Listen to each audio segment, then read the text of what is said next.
think we're about ready to start. Let me just finalize some stuff. And then we are good to go.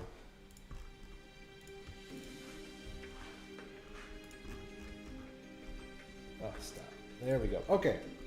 So, hey Internet, hey YouTube, this is Nate. You can also call me Nathan. Please never call me Nathaniel.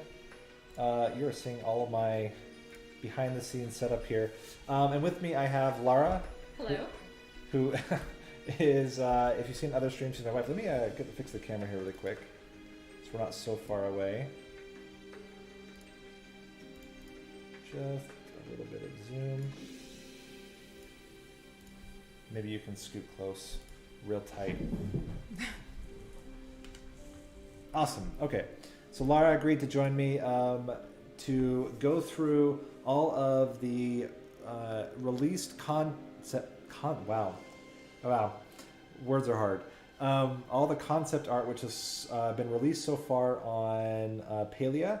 We're going to go through all the concept art and give our thoughts, especially focusing a lot on what we're hoping to get out of the game, what we think the game will be like, compare it a little bit to some of the other games in the genre, and just kind of speculate a little bit on what we think and hope will be in the game. So if you like this type of content and want to see more discussion-oriented stuff, reviewing content, like, subscribe, and also let me know in the comments what future stuff you want me to cover on Palia. The devs have confirmed there will be some more information coming out soon, but none has been released yet beyond just concept art and then the original trailer. So excited to see what more information will be coming out around the world, around the story, and around some of the mechanics of the game. But let's just jump into it. So first we have... There we are. Now I think it's actually showing properly, maybe. Is it showing properly? Does not seem to be following very well what I'm doing here. Oh, that's why. Let's try like... No, that's fine. We can leave it how it was. There we go. Okay. So we're in the we're in the official Discord now. Let me just get back into this. We'll remove my bookmark list, remove this, and solid. Okay. Starting with first one. So I think looking at some of the games that it's been described as, I mean, they listed a whole bunch of inspirations. Three that I remember: Animal Crossing, Zelda, and Stardew. Yeah, those are kind of the main ones that people have been throwing around with that MMO, massively multiplayer element to it. This immediately makes me think of Breath of the Wild, of all those games. So I mean, you're kind of still in the middle of Breath of the Wild right now. And when you think about that game, I mean, we know that Palia is not going to have combat. That's a big part of Breath of the Wild. But excluding the content or combat, like what would you want out of... What part of Breath of the Wild would you want to see in a game like this? I think like the open world, go where you want to go kind of thing. I mean, I love everything about Breath of the Wild, so it's hard for me to like think of... I don't know. It's pretty high on a pedestal for me, but yeah, I think that's what's cool about Breath of the Wild is that you can just go wherever you want, whenever you want. Right. And that there's story, but you can kind of get around to the story when you feel like it. Yeah, and I think when looking at some of the more simulation style games, like you have Stardew Valley, Animal Crossing, there are certain gates, right? You can't explore everything at once. And then you think about like the little bit of time we played Final Fantasy, World of Warcraft. Yeah. Again, there's like a lot of gates. And I'm very curious, is it going to be more like Breath of the Wild, where you can kind of just go wherever and maybe you're directed to certain areas, but in general you could go wherever? Or is there going to be... I'm not sure. I don't know. And bringing up the Final Fantasy one we played, the only thing I'm worried about is if it's too much like that one. The thing I didn't like is it felt like a huge list of checklists. Like the world was really pretty, and I liked like the combat was fine and being able to do it with friends and stuff. But it was like I felt like constantly it was just quickly check things off the list as fast as possible, and not really like pay attention to what you're doing. Which is very much not Breath of the Wild, or even Animal Crossing, or any of those. I mean, I guess Stardew kind of has like a checklist. Right. I mean, well, Animal Crossing does too, but it's never been like overwhelming, like such a focus on the checklist with those ones for me anyway, as it was with the Final Fantasy MMO. Yeah. Let's continue. Next up is kind of this. I would say this gives off heavy Stardew Valley vibes. Thinking about some of like the festivals they do and things like that. Yeah. And I think what could be really interesting, how this is going to play out, because like in Stardew Valley, it's very scripted. Like on this day. Yeah. Mm-hmm. And in an MMO, time is kind of weird. Right, because it's massively multiplayer. So, this is another question that I have is like stuff like this, festivals. Are we talking like community events where like, I don't know, in real time, like more like Animal Crossing, right? Where Animal Crossing has like on this day in real life. And if you miss it, you miss it. And if you miss it, you miss it. Or is it going to be more like Stardew Valley where you have self-progression and the story follows your progression? Do we even know that about Palia yet? We don't. They haven't announced anything about that. I wouldn't mind a healthy mix. I think it's cool. I'm just trying to think of how you would even do a mix of both, because it's one either game time or real time, right? Well, but not necessarily. You could have quest progression, and when you finish certain quests, there's like a festival and there's a celebration. Yeah. There's kind of that too with Animal Crossing even. Like there are certain events that are triggered based on what you do, and then there are certain events that are based off of holidays. The literal, time of the year. I guess that makes sense. So I'm very curious how they're going to go with this. I could see either. I could see a mix. I think it would be cool to have at least a few community events where like, come on this day during this holiday time, and thinking about if your brother or your sister were playing too, that we could go do a festival or something like that would be really cool. Yeah. Now we have our first character work. This is the pre-work in progress asset. So let's go straight up into the description. So we have EINAR, the golem, over 3,000 years old, or over 3,000 something. It doesn't actually say years. Could be 3,000 bells. He runs the fishing shack, talks about oneness a lot, collects shiny objects, and thinks pebbles are an acceptable gift. So a couple things already that this highlights. There's gifting. And fishing. Yeah. So is it going to be like, we've got 3 different types of fishing from those 3 types of games? Huh? So, this is something I've been thinking about is what will the actual gameplay be like? And we have a lot of examples of different, like just take fishing for example, right? Way back RuneScape days, RuneScape is just you click in the ocean and then... I did not play RuneScape enough to actually remember what it's like. Okay, well for those of you that played RuneScape... I remember like raw meat and mining. That's what I remember about RuneScape. It's very click. You click and it does. Okay. And then you have like level 2, which I would put like Animal Crossing, where it's like click and then click at the right time. Yeah. And then there's Stardew, where you're like... It depends on the fish and your fishing rod. And then you're doing a mini game, right? You have to like try to like do this little mini game. And then there's like the extreme, which is Final Fantasy 14, which you didn't really get into the fishing of that. But basically in fishing in that, you're using skills. It's almost like combat. Crazy. Like you're doing skills. Anyway. So I'm very curious. You didn't love Stardew Valley fishing. It's okay. The better I get at it, the better I like it, I guess. I think one of the problems with the minigame style, it really depends on, is the game going to be very grindy? So you think about like Stardew, I would say Stardew, it's not very grindy game. You don't need to like go do the same thing for like a million hours. I feel like Animal Crossing is a bit more grindy. You're doing a lot of the same repetitive activities. And I think they make it more pleasant. Yeah, it's much less stress. It's just like click, click, click, click, or button, button, button, button.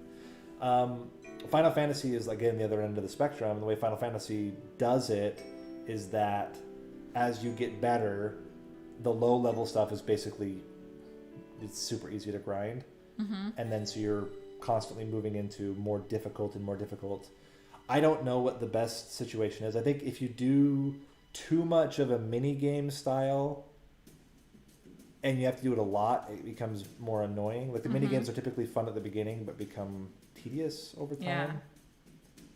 But at the same time, how much fun is it to click, click, click, click, click, click? I like it quite a lot.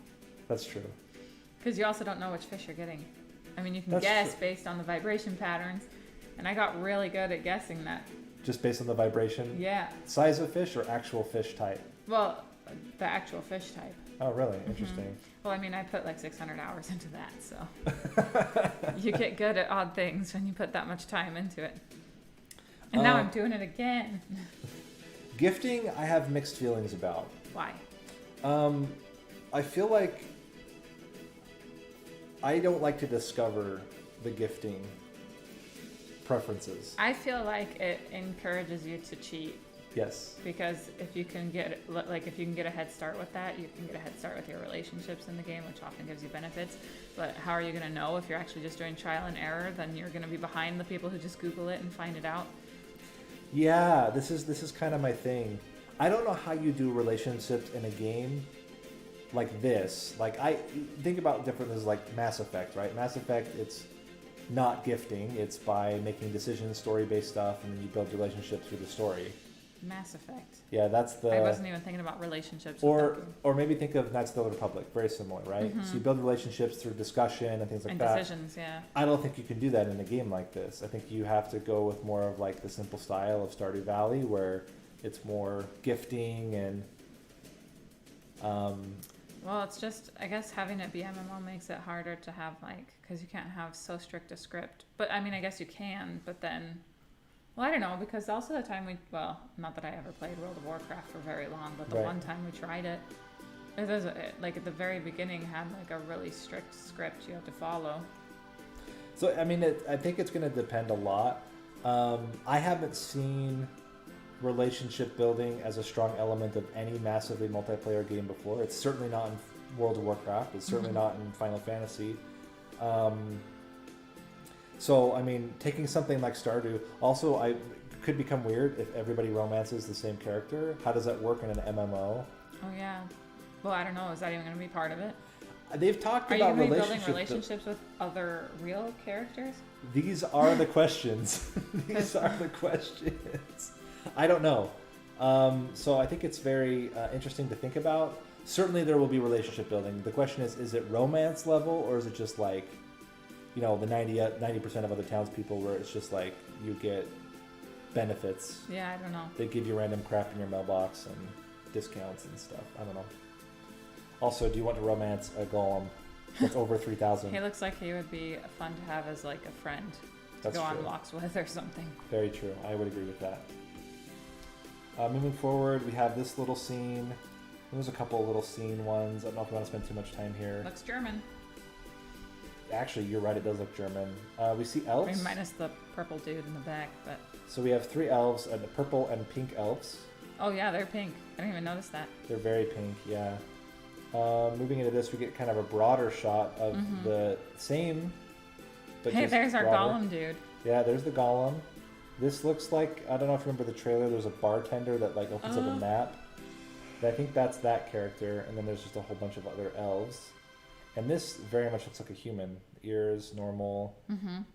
So I don't know if we talked too much about the story so far. We do know that what they said is the story is that humans have disappeared, and now they've come back out of nowhere. They don't know why or how, and all the rest of the people here are going to be non-humans that are like the long-term inhabitants, and all the players are human.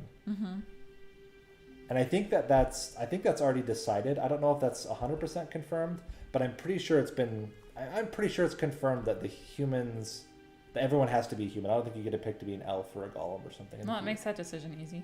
Yeah, because I think part of it is like you come back and the mysteries around how did you come back and so on. Another kind of landscape shot. Looks cool. Looks cool. Again, Very Breath of the Wild feel. Just that Yeah. kind of open, rustic, uncivilized even. I like it. Yeah, I like it a lot. I really hope that live exploration there. is like a big thing. So we got some ruins. This kind of has some like Witcher-esque Yeah. vibes with like the elvish and things like that. Mm-hmm. I wonder, like, I could imagine there being like ancient human civilizations that get uncovered, you know? Yeah. Well, I mean, you even get that in Zelda a lot. Yeah. I mean, not human specific. What I mean is like just the ancient remnants Hyrule of the and things like that. ancient civilizations. Mm-hmm. We don't need to look at this. Okay, we have another character. Gina, young adult. Very elf, very purple. Well, pinkish purple. Violet, I don't know. What is she? She's a hue of pink and purple. Mm-hmm. An apprentice scholar at the Bahari Institute, doing her thesis on the human reemergence, has a golem companion and loves old books. I think I like her. I can guess that books would be a good gift for her. Mm-hmm. I wonder how interesting. So there's an institute. So there's like an official science thing. Mm-hmm. I would almost guarantee that we help with quests That'd be around like discovering what happened to humans, where they went, and cool. Mm-hmm. that kind of thing. It'd be cool if you could enroll yourself at the institute. This is something that's also been brought up. A lot of massively multiplayer games have guilds, clans, things like that. Oh yeah. Mm-hmm. I mean, if you remember that in Final Fantasy XIV, right? You're always picking these different clans. Mm-hmm. So I would expect there's something around Groups. research and, well, specifically with her, Oh yeah. like research and exploration. Mm-hmm. I think it'd be cool if there's actually like an exploration path Mm-hmm. that could also encourage you to be more free in your exploration. I mean, that's one thing, we talked about this at the beginning, but like, I think it would be nice if it wasn't so strict in how you go from place to place. Mm-hmm. If there's a little bit of freedom, and it could be Mm-hmm. like, you need to discover a ruin, and there's maybe a dozen ruins you can discover, and throughout the game you can discover them in different Yeah. orders and stuff. Would be interesting. I don't know. That could be cool. Apart from that, anything else you get to speculate on based on Gina? Nothing. Mm-mm. Continue on. These are the creatures. They're called chapas, one of the native creatures in Palia. Mm-hmm.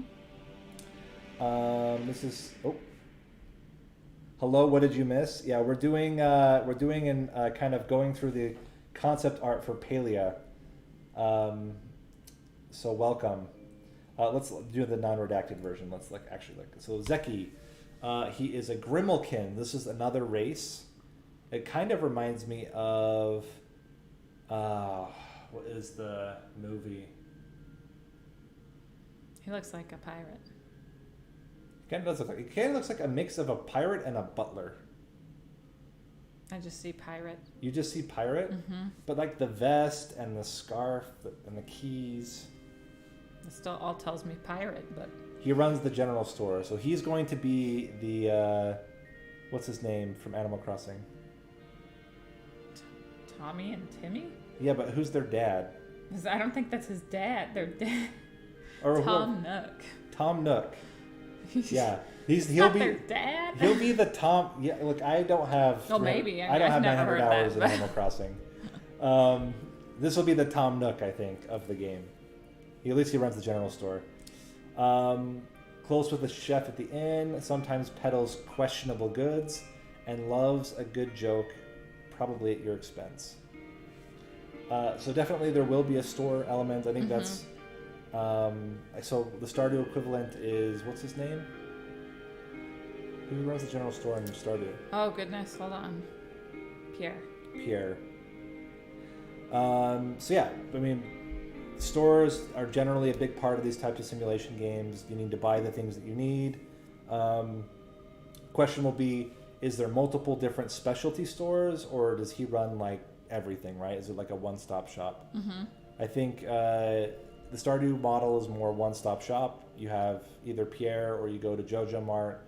Animal Crossing, there's more various shops.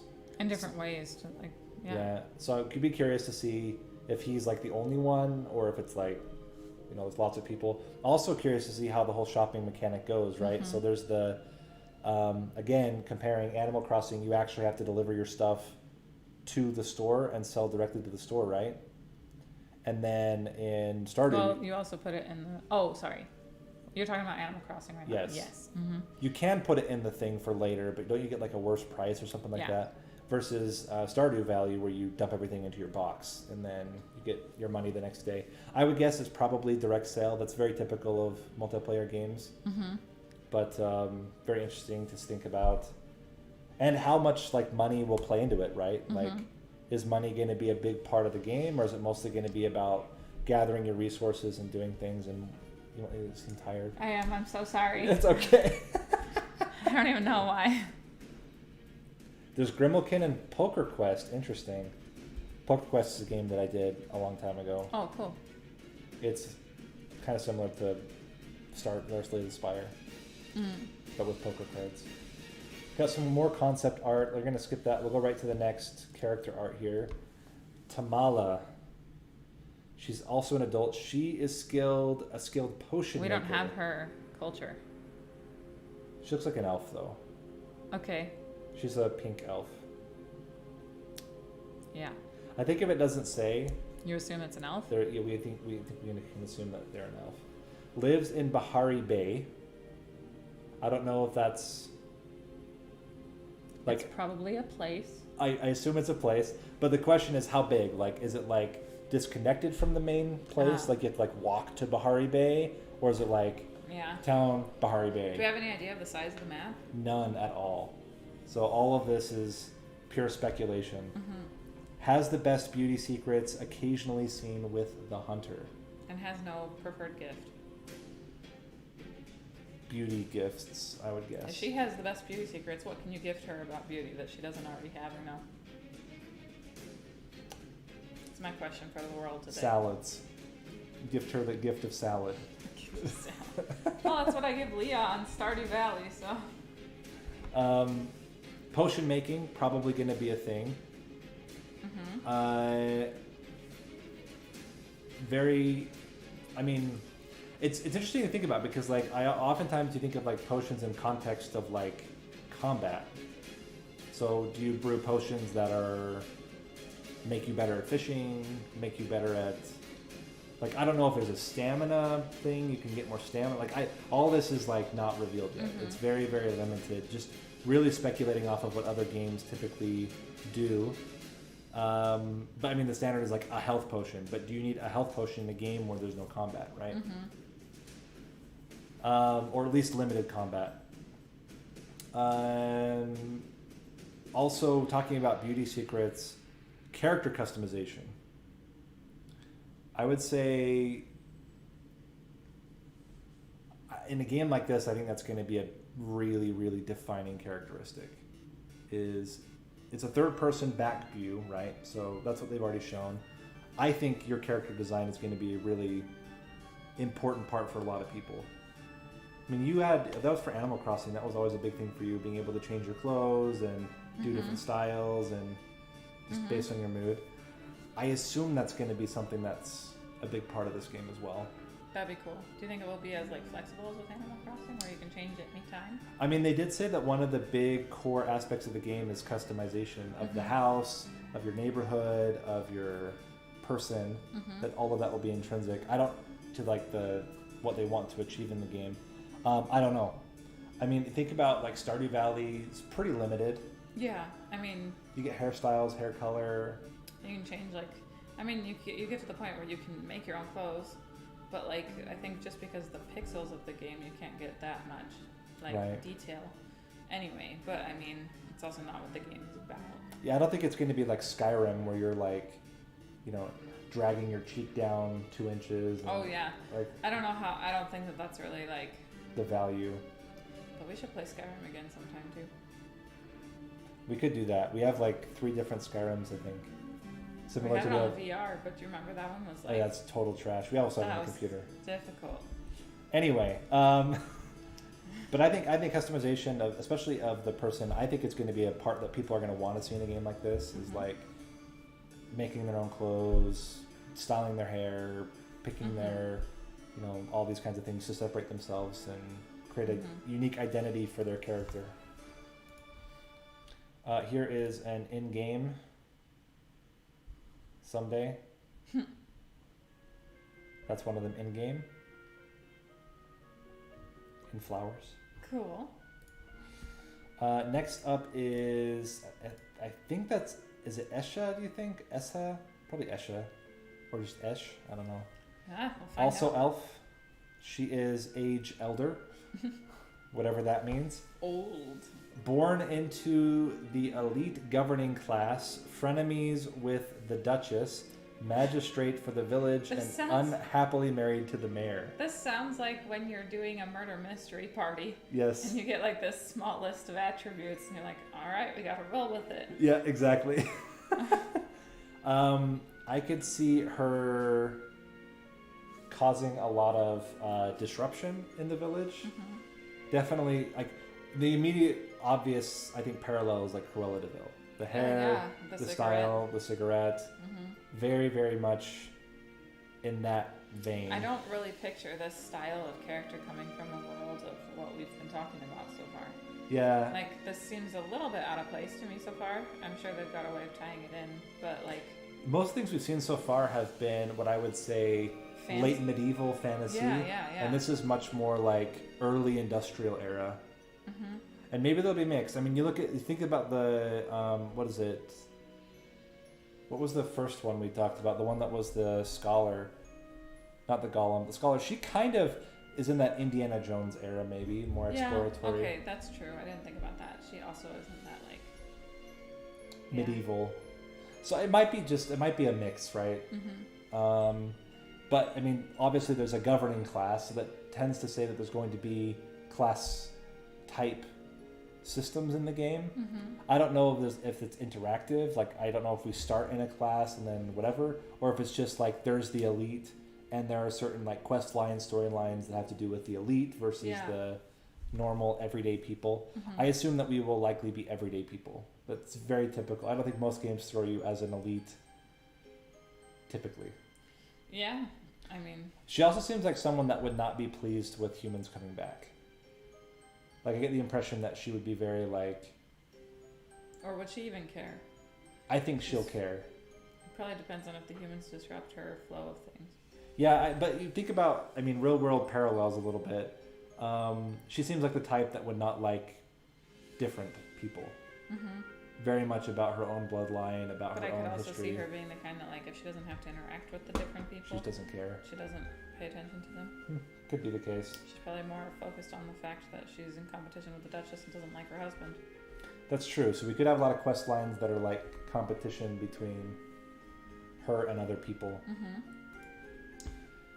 Okay, so we have another kind of general scene. This is interesting. This has like Lord of the Rings vibes to me. Yep. Giant statues against mountains. With this kind of like fishing village surrounding it in ruins. And it'll be interesting, again, like my theory is a lot of the ruins are probably going to be human ruins.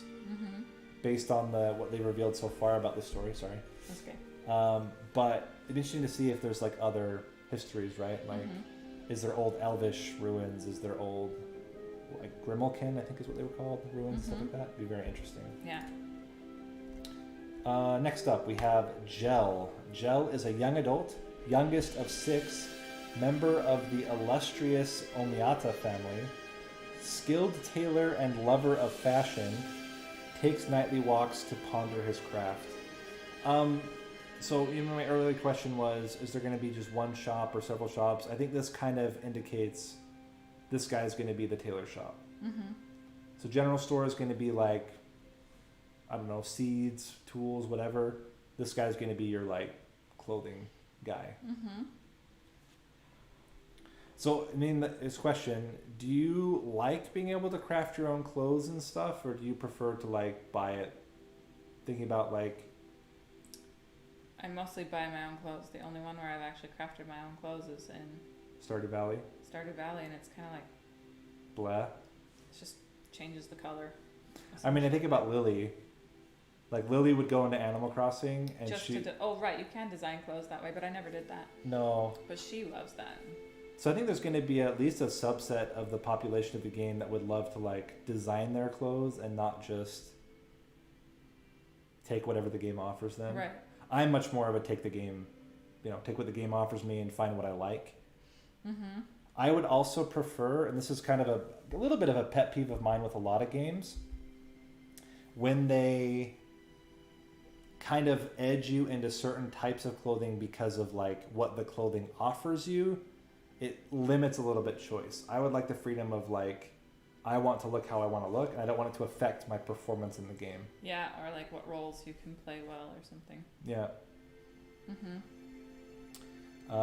I think almost every MMO I've played is like that. Diablo had that where you could, if you remember, you could customize your clothes and you could pick things that you wanted as skins or on top. I want to play that game again too. Oh, I forgot to tell you, Diablo 2 Remastered is coming out soon. For PC and Switch and PlayStation. Really, the Switch too? I think so. Could be wrong about that. We played Diablo 2 or no? We played Diablo 3. Yeah. So we never played Diablo 2. No. Okay. I actually like it more. Diablo 2. Mm-hmm. Diablo 3 is awesome. It is awesome. It wasn't awesome at one point. It's very controversial. What's the other one that we like that was like that? Grim Dawn. Dawn, yeah. Ooh. So... And Divinity. And Divinity. But Divinity's not really that style. It's kind of more... Really? It's tactical, where Diablo's more action. Yeah, but they're both like top-down combat, following a story, fantasy. This is our Golem again, this time in action in the game. I mean, what are your initial thoughts on the art style? I wouldn't want them to go for realistic, to be honest. I don't think that's fun at all. No, I wouldn't want them to go for realistic. I like it so far. It'll be interesting to see once we're playing if it actually, because like that's the hard thing is like Breath of the Wild has incredible graphics, right? Yeah. And from every angle, wherever you want to go, kind of a thing. So. Right. With Animal Crossing, they have a very unique style, but you have a forced perspective from one side, except for like when you're in their house and stuff. Right. Stardew Valley's also forced perspective. Mm-hmm. And it has a style. It's very not realistic. It's pixel. Yeah. I think this is probably more in line with World of Warcraft, Final Fantasy. Yeah. I mean, this reminds me of a lot of like the game pictures I see for a bunch of other games on the Switch that I haven't ever played, but like this. Mm-hmm. Like cartoonish, exaggerated style. Mm-hmm. Yeah. Yeah. Okay, next up is Aoni, I think. More than Ani. Aoni? I don't know, I think Ani. Ani. Age child. Also an elf. Big fan of humans. Delivers mail in the village. Claims he can outrun anyone. Not the best at keeping secrets. Mail systems. You use the mail system quite a bit in Animal Crossing. Yeah. I'm certain that's going to be a big component of the game. I mean, it is designed to be multiplayer. Mm-hmm. Gifting, receiving gifts, both in-game and out-of-game. I've never been like huge on the big mail systems in games, but I certainly understand the appeal when you have like a lot of friends and you want to like, you found something that you don't really need. It's kind of fun to send stuff over. Mm-hmm. Be interesting to see. I would expect it's probably, how to say this, I don't think you give him the mail and then watch him take it. I think it's more probably instantaneous. You send mail and then it just arrives. Yeah. But it could be interesting if they tried to do like a realistic, it's going to take X amount of time for him to deliver your mail. I expect more he becomes kind of a quest giver around mail. Mm-hmm. I don't know much else to say about him. His bag is really big. Yes, compared to him as a person. Which may say something about elves. Maybe elves are like superhuman strength. They usually are. He does say he can outrun anybody. Claims. That's true. We have not proven this yet. Mm-hmm. Continuing on, we have some more pictures of the village here. I think this is also in-game. Oh, you can see in the background, I don't know if these are ruins or active buildings here, but you can see there's this giant wheel. Mm-hmm. You have what looks like a torch, I would assume. Like, this seems like it could light on fire, right? Like, have a big flame coming out of this. Yeah. Well, Lights. I don't know. The tree's really close to it for that, so maybe That's not. true. There's some rope around the tree. I don't know what purpose that I has. think it's entirely aesthetics. I think so. Hmm. And then you have a bunch of just houses in the background. Yeah, it looks cute. And layered. This is also something I really liked about Breath of the Wild. It used verticality You really, can really see well. so far in that game, and sometimes I wonder if that's actually like realistic how far you could see, because at some points you can see almost across the entire map. Right. It's really far. Well, but even this, I would love to, I love the idea that you can scale up and then see where you've been from that new perspective. Oh yeah, I super love that. That's one thing I love about Breath of the Wild too. So I'm excited to see that there seems to be a lot of verticality. You have waterfalls, mountains, hills, streams, rivers, a lot of different like levels of play, which is very exciting. Also, and we haven't seen this yet, but in the trailer, hang gliders. Oh, cool. So even more indication that verticality is going to be a part of the game as you're flying from place to place. Should we look at one more, and then I need to go to bed, I think. We're about halfway through. Should we split into two parts? Yes. Okay, we'll split into two parts. Sorry, I'm not gonna manage it. Let's look at Hacian. Also a young adult, has dreadlocks. That's the first dreadlocked elf we've seen. And then he's got his pet dog. Helps his mother craft armor. Protective of the things he loves, often found brooding at the pier. Hunts in the woods with Tao. This is Tao. He's a very good boy. So a couple things that makes me think of. One, animal companions. Cool. I don't know if that's his thing or if that's going to be a general thing. Yeah, I don't know. I would like animal companions. I've always thought animal companions in games are really fun. And more than like Stardew Valley, where the animal companion just kind of freeloads at home, eats food as you put it in the bowl. But they're so cute. No, you don't That's put true. food in the bowl. They just. Can you even survive. carry your animals? No, they sometimes sleep on your bed. In Harvestman, you could take your dog around the village and show it to people. I was trying to think. In Zelda, sometimes the dogs will follow you if Yes. you feed them. In Divinity, we had animals that would follow us for a The long cat. time. Or a dog. Oh, that's right, and the It dog. depends on who you befriend. Also interesting if there will be like, can you talk to the animals? Is that a thing that happens? And then hunting. So hunting will be a thing. They said this. So I assume he will be our main contact. It sounds like he makes armor. So his mother at least makes armor. And then hunting. Yeah, I mean, I like that. I think I've had mixed experiences with hunting in games. Sometimes it's really fun. I think Zelda sometimes is actually pretty frustrating when it came to hunting for me. I'm trying to think. What's frustrating for me is when it's hard to get the right perspective with the camera angle. Yeah. Because that sometimes is really tricky. And then there's like the more hunting like you would in a normal MMO where it's just combat but with animals. As combat is not a huge part of the game, I expect it's probably not like that, but I don't know if it's going to be like, do you have to aim? Do you have to like get in ranged? Is that all a thing, or is it literally just like you click on the thing and you use skills to take it down? I don't know what I have a preference for. I think both have their advantages. Skill-based could again be annoying if it's like grindy. Yeah. So I think it kind of depends on how they set it up here, but in general, could be very interesting. And there are woods. I think that's pretty. We could have found that out. And there's a pier, but I think we already knew that too from the other art. Okay, so we'll cut this in half. We'll end here. Again, if you like this, let us know, and we'll be back again for part 2 of the art review sometime later this week, I think. And this has been Nate. You can also call me anything. Please never call me Nathaniel. And Lara, who's just Lara.